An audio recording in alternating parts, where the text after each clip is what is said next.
हेलिकॉप्टरनं शेतात जातो, भाजी की रेडा कापतो माहित नाही, हाच माणूस दगा देणार असं अनंत तरेंनी सांगितलेलं होतं। असं हल्लाबोल उद्धव ठाकरे यांनी ठाण्यात एकनाथ शिंदेंवर केलाय। निष्ठेचा मुखवटा लावलेली माणसं आपल्या आजूबाजूला असतात, आता मात्र आपल्याला पश्चाताप होतोय। तेव्हाच अनंत तरे यांचं ऐकायला हवं होतं। आपल्यात हा राजहंस असता तर हे कावळे आता फडफडले नसते, असंही उद्धव ठाकरेंनी म्हटले। शिवसेनेचे दिवंगत नेते अनंत तरे यांच्या पुस्तक प्रकाशन सोहळ्यानिमित्त आयोजित कार्यक्रमामध्ये उद्धव ठाकरे यांनी हे वक्तव्य केलंय।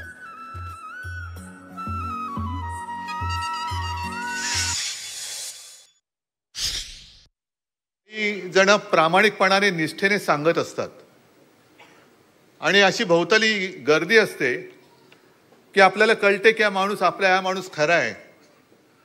पण निष्ठेचे मुखवटे लावलेले माणसं आपल्या आजूबाजूला एवढा वेळा घालून बसतात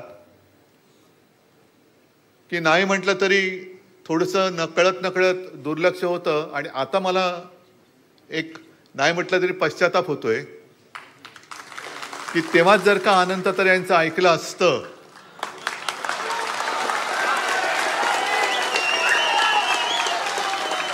तर आता जरा कुठे गळ्याशी येतंय म्हटल्यानंतर अमित शहांच्या चरणी घालीन लोटांगण करून वाचवा म्हणून हंबरडा फोडणारी माणसं दिसली नसती। म्हणजे शेतकऱ्यांसाठी हंबरडा मोर्चा काढला तो वेगळा आणि यांचा हंबरडा वेगळा। हे वाचवा म्हणून हंबरडा फोडून जात आहेत।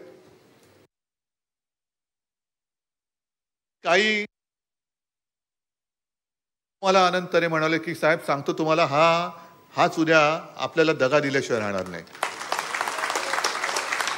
मी म्हटलं आता जाऊ द्या ना, तुम्ही सगळे आहात, कसा काय दगा देईल बघू आपण। आणि जे घडायला नको ते घडलं। आणि म्हणून म्हणतो आज राजन काय केदार काय तुम्ही सगळे जे काही शिवसैनिक आहात, तुमच्यासोबत जर का अनंत तरे म्हणजे याच्यात जो उल्लेख केला तो राजहंस आपल्यात असता ते कावळे फडफडले नसते ना, कावळे नसते फडफडले।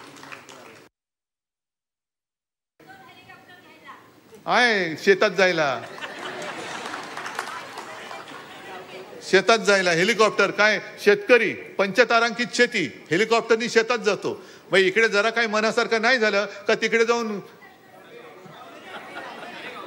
हेलिकॉप्टरनी जातो, पण भाजी कापतो का रेडा कापतो माहिती नाही।